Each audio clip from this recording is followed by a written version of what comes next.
Hello everyone, welcome to another mini blog.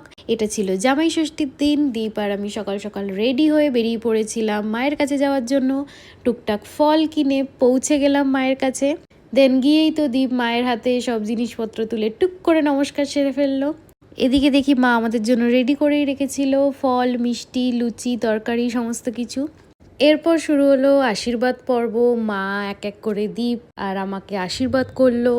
তারপর আরও কিছু রিচুয়ালস ছিল, সেগুলোও করলো। তারপর তো জামাইয়ের থেকে গিফট পেয়ে শাশুড়ি হেব্বি খুশি হয়ে গেছিল।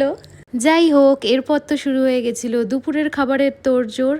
মায়ের শরীরটা খারাপ ছিল, তাও আমাদের জন্য অনেক কিছু আয়োজন করেছিল। সব কিছু রেডি হয়ে যাওয়ার পর আমি মায়ের হাতে হাতে একটু দীপের জন্য খাবার সাজিয়ে দিচ্ছিলাম।